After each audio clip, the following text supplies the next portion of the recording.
नमस्कार दोस्तों, welcome to this channel. आइए शुरू करते हैं आज का वीडियो। आज के वीडियो में हम लोग देखेंगे कि प्रतिरोधों का संयोजन हम लोग देखेंगे। प्रतिरोधों के संयोजन के अंतर्गत मतलब सीरीज कॉम्बिनेशन को हम लोग देखेंगे।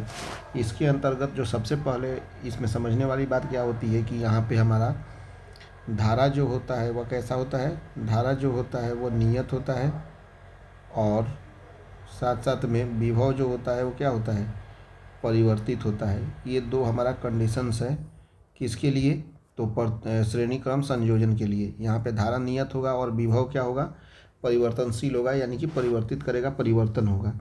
तो यहाँ पे एक हम सर्किट बना लेते हैं। जैसे मान लीजिए कि यहाँ पे ये R1 दिया हुआ है, फिर उसके बाद में यहाँ से आपका ये दिया हुआ है R2, फिर उसके बाद में एक दिया हुआ है यहाँ पे R3, और यहाँ पे ये हो जाएगा V1, V2 और V3। इसको यदि हम जोड़ देते हैं, इसको यहाँ पे हम एक की दे देते हैं और इस की को हम एक सेल यानी कि बैटरी से जोड़ देते हैं। जोड़ने के बाद में यदि हम देखते हैं यहाँ पे I धारा को हम परिवाहित करते हैं इधर से, फिर उसके बाद में I धारा यहाँ से आ जाता है, तो यहाँ पे इसको कुंजी बोल देते हैं। यहाँ पे धारा जो है नियत है, यानी कि धारा यहाँ पे यानी कि I जो है वह नियत है और आपका विभव जो है परिवर्तित हो रहा है। तो यहाँ इसका हम कैलकुलेशन अगर करना शुरू करेंगे तो V इजिकल टू हो जाएगा V1 plus V2 plus V3, और यहाँ से आगे हम बढ़ें तो V इजिकल टू जैसे हम लोग जानते हैं कितना हो जाता है, V is equal to I into R। उसी तरह से V1 लिखेंगे तो V1 इजिकल टू हो जाएगा I इंटू R1, चूँकि I जो है नियत है और विभव परिवर्तित हो रहा है। और V2 इजिकल टू हो जाएगा I इंटू R2, V3 हो जाएगा I इंटू R3। इस तरह से वैल्यू पुट कर दें तो V is equal to I into R, V1 is equal to I into R1 plus V2 is equal to I into R2 plus V3 is equal to I into R3। इस सब जगह से यदि हम क्या करें, V इजिकल टू यहाँ पे I इंटू R हो जाएगा।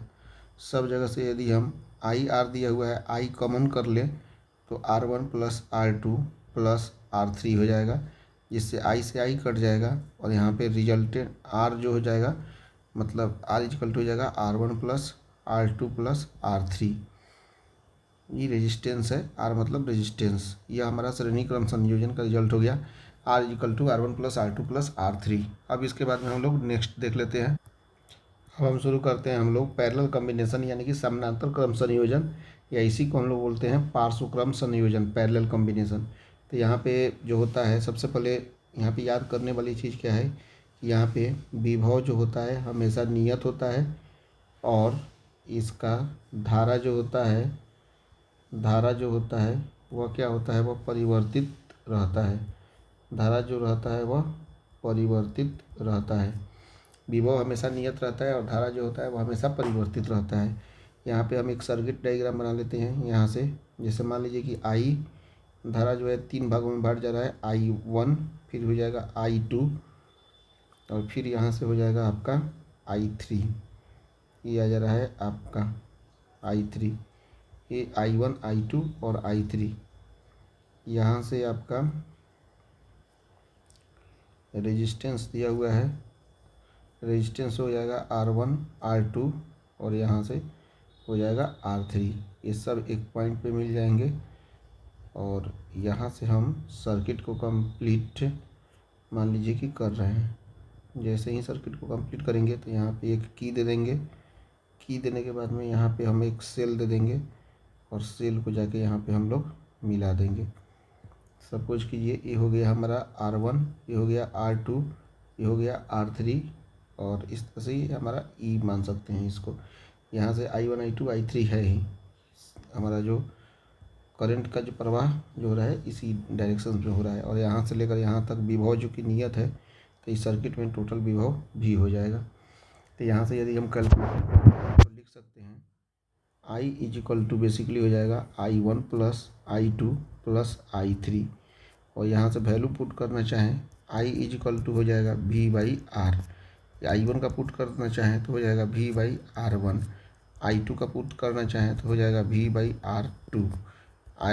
I3 का पुट करना चाहें तो हो जाएगा V/R3। यहाँ से वैल्यू पुट कर दीजिए, V/R is equal to V/R1 plus V/R2 plus V/R3 हो जाएगा। V कॉमन लेंगे तो कट जाएगा, तो V/R is equal to V common ले लीजिए, हो जाएगा 1/R1 plus 1/R2 plus 1/R3। तो V से भी कट जाएगा, तो यहाँ पे हमारा रिजल्ट निकल जाएगा 1/R is equal to 1/R1 plus 1/R2 plus 1/R3। इस तरह से हम सोच सकते हैं कि समानांतर क्रम संयोजन के लिए हम लोग कैसे R का मान निकालेंगे। अब उसके बाद में हम एक न्यूमेरिकल देख लेते हैं।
क्वेश्चन देख ले रहे हैं कि यहाँ पे एक सर्किट दिया हुआ है, 3 ओम और 3 ओम का दिया हुआ है।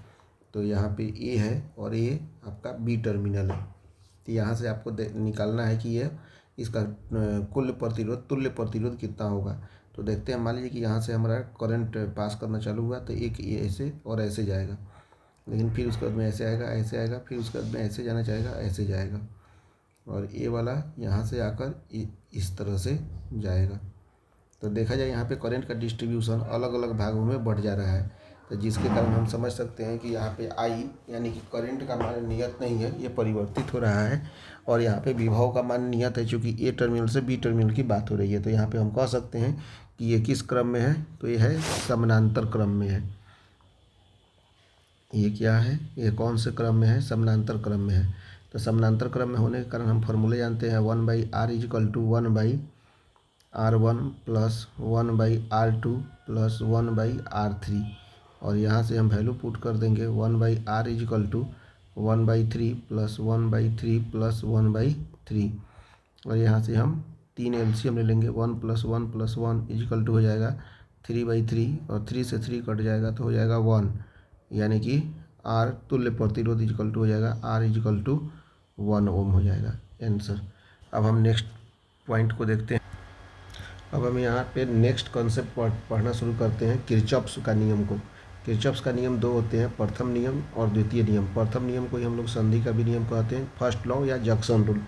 सबसे पहले इसको हम समझ लेते हैं। यहाँ पे एक हम लोग जंक्शन बनाते हैं। जंक्शन क्या होता है, यहाँ पे सभी उस पॉइंट पे कोई भी करंट की धारा जो है आकर मिलती है और वहाँ से निकलती है, उसी को हम लोग क्या बोलते हैं, जंक्शन बोलते हैं। सपोज कीजिए कि यहाँ पे एक धारा, विद्युत धारा I1 यहाँ पे आ रही है। यहाँ पे जो है मान लीजिए कि ये I2 यहाँ पे इस जंक्शन पे आके मिल रही है। फिर मान लीजिए कि I3 यहाँ से निकल रही है। फिर उसके बाद में I4 जो है यहाँ पे आके मिल रही है इस जंक्शन पे, और I5 जो है यहाँ से निकल रही है। तो इस तरह से यदि हम लिखना चाहें तो यहाँ पे देखिए, सबसे पहले जंक्शन पे कोई भी यदि आके मिलता है तो उसे हम पॉजिटिव निकल लेते हैं, और जंक्शन से कोई बाहर जाता है तो उसे हम लोग निगेटिव लेते हैं। यह हमारा साइन कन्वेंशन रूल है। तो यहाँ पे I1 जो है जंक्शन की तरफ आ रहा है, तो यहाँ पे प्लस I1 लेंगे। I2 जो है जंक्शन की तरफ आ रहा है, तो इसको भी आप प्लस I2 लेंगे। और I3 जंक्शन से बाहर की तरफ जा रहा है, इसीलिए इसको -I3 लेंगे। I4 जंक्शन की तरफ जा रहा है, इसीलिए +I4 लेंगे। और यहाँ पे I5 जो है जंक्शन से दूर जा रहा है, इसलिए -I5 ले लेंगे। और ये सब जो होता है 0 के बराबर होता है। अगर इसको हम सोल्व करना चाहें तो I1 + I2 + I4 = हो जाएगा I3 + I5 हो जाएगा। ये हमारा रिजल्ट मिल जा रहा है। इसे ही हम लोग प्रथम नियम या संधि का नियम कहते हैं। और इसी को हम दर्शाना चाहें तो समेशन ऑफ I = 0, ये हमारा डिफिनीशंस हो जाएगा। यानी कि क्या हो जाता है कि विद्युतीय परिपथ के बंद जाल में बहने वाली विद्युत धारा तथा उसके संगत कि मतलब ये जो होता है किसी भी संधि पर मिलने वाली समस्त विद्युत धाराओं का बीजगणितीय योग जो होता है वो क्या होता है, शून्य होता है। अच्छा, प्रथम नियम या संधि का नियम यह कहता है कि यहाँ पे जितने भी हमारे पास में या तो जंक्शन की तरफ आ रहे हैं या जंक्शन से बाहर की तरफ आ रहे हैं, सभी का जो बीजगणितीय योग होता है वह क्या होता है, शून्य होता है। किसी संधि पर मिलने वाली समस्त विद्युत धाराओं का बीजगणितीय योग कितना होता है, शून्य होता है। यहाँ से एक क्वेश्चन दिया हुआ है तो इसको हम सोल्व करने का कोशिश करते हैं। जैसे कि यहाँ पे दिया हुआ है जंक्शन गति के प्रथम नियम से हम जानते हैं कि जो करंट जंक्शन के पास में आती है, बाहर से भीतर की तरफ आती है, तो उसको हम लोग क्या लेते हैं, उसको हम पॉजिटिव लेते हैं। जो अंदर से बाहर की तरफ जाती है उसको हम निगेटिव लेते हैं। यहाँ पे पहला वाला में 5 एम्पियर बाहर से अंदर की तरफ आ रही है तो यहाँ पे 5 ले लेंगे, +2 एम्पियर ले लेंगे। फिर उसके बाद में इसको हम +x मान लेते हैं, +x। फिर उसके बाद में -3 हो जाएगा, अंदर से बाहर की तरफ जा रही है। फिर -2 हो जाएगा और फिर उसके बाद में +4 हो जाएगा = 0। तो 5 दूनी 7, 7 4 11 +x -5 = 0। 5 दूनी 7, 7 4 11 और ये 3 1 4 ना होगा, यहाँ पे 2 एम्पियर है। ठीक है, तो जब 2 एम्पियर है तो इतना ही होगा। तो x = हो जाएगा 11 5 6, ये हो जाएगा -6 एम्पियर। ठीक है, और ये -6 ये डिनोट कर रहा है तो इसका डायरेक्शन जो होगा संधि से बाहर होगा, संधि से बाहर होगा। इसका डायरेक्शंस संधि से बाहर होगा, संधि से बाहर होगा इसका डायरेक्शंस। ठीक है, और इसका यूनिट हो जाएगा, यानी इसका वैल्यू हो जाएगा x = 6 एम्पियर। अब हम गति के सेकेंड नियम को हम लोग देख लेते हैं कि गति का दूसरा नियम क्या है। गति का नहीं, मैंने ये विद्युत धारा का जो किरचॉफ्स लॉ का जो प्रथम नियम हम लोग ने देख लिया। अब इसके बाद में हम लोग किरचॉफ्स लॉ के द्वितीय नियम को देखते हैं। इसे ही हम लोग पास का नियम या लूप का नियम भी कहते हैं। अब हम लोग किरचॉफ्स के दूसरे नियम को हम लोग देखते हैं, जिसे हम लोग बोलते हैं द्वितीय नियम या पास लूप का नियम। तो सबसे पहले हम लोग इसके लिए एक सर्किट डायग्राम का निर्माण करते हैं। मान लीजिए कि यहाँ से एक चल रहा है, ये रेजिस्टेंस ये हो गया R1, और यहाँ से हम एक सेल बना देते हैं, ये सेल हो गया। फिर उसके बाद में यहाँ से एक रेजिस्टेंस हम यहाँ पे भी बनाते हैं जिसका मान है R2, और यहाँ पे भी हम एक सेल बना देते हैं। ठीक है, उसके बाद में मान लीजिए ये हो गया हमारा रेजिस्टेंस R3, और इसको हम लोग डायरेक्ट यहाँ पे जोड़ देते हैं। ये हमारा है R1 R2 R3 हो गया। ये वाला हो गया हमारा I1, ये हो गया हमारा I2। इस तरह से इसको हम लोग बोल देते हैं E1, ये हो गया E2। ठीक, यहाँ से हमारा I1 प्रवेश कर रहा है तो ये हो गया A B C D E और F दिया हुआ है। ठीक है, और यहाँ से I1 और I2 आ रहा है तो दोनों मिलकर यहाँ पे क्या हो जाएगा, I1 + I2 हो जाएगा। उसके बाद मान लीजिए कि इसको लूप को हमको बनाना है तो हम लोग एंटी क्लॉकवाइज डायरेक्शंस में हम लेते हैं। तो यहाँ पे 2 प्रकार का जाल है, A B C D A, और दूसरा जाल है आपका C D E F C। तो अलग अलग जाल में हम लोग इसका कैलकुलेट करेंगे। तो सबसे पहले लिख देते हैं बंद जाल A B C D A में। इसमें क्या हो जाएगा कि हम लोग लेते हैं, अगर जो डायरेक्शंस लिए हैं उसके तरफ जाएंगे तो पॉजिटिव, उसके विपरीत जाएंगे तो वो निगेटिव लेंगे। तो यहाँ पे अगर जाते हैं यहाँ पे I1R1 से तो ये पॉजिटिव हो जाएगा, यानी कि हो जाएगा I1R1 माइनस, यहाँ से घूमते जाएंगे तो फिर हो जाएगा minus I2 into R2 is equal to यहाँ पे हो जाएगा E1 plus E2 minus E2। देखिए यहाँ पे पॉजिटिव से निगेटिव की तरफ जाएंगे तब E1 लेंगे माइनस में, यानी कि माइनस E2 प्लस निगेटिव से पॉजिटिव तो जाएंगे तो प्लस हो जाएगा प्लस E1। ठीक है, तो इस तरह से हम लोग इसी को इस तरह से लिख सकते हैं I1R1 minus I2R2 is equal to हो जाएगा E1 माइनस E2। यहाँ से इसका डिफिनेशंस भी हम लोग दे सकते हैं कि विद्युत परिपथ में किसी बंद जाल में बहने वाली धारा और उसके संगत प्रतिरोध के गुणनफल जो होते हैं, गुणनफल का बीजगणितीय जो उस परिपथ में बहने वाले बीजगणितीय सेलों के बीजगणितीय योग के बराबर होता है। यही तो है आपका। अब उसके बाद में बंद जाल आपका दिया हुआ है CDEFC में, तो यहाँ से हो जाएगा आपका, यहाँ से देखा जाए तो यहाँ से अगर हम जाते हैं एंटी क्लॉकवाइज तो यहाँ से हम लिखेंगे I2R2, ठीक है, plus I1 plus I2 into R3 is equal to E2। इस तरह से ले लेंगे, चूँकि यहाँ पे केवल E2 आएगा, निगेटिव से पॉजिटिव तो इसलिए पॉजिटिव लेंगे।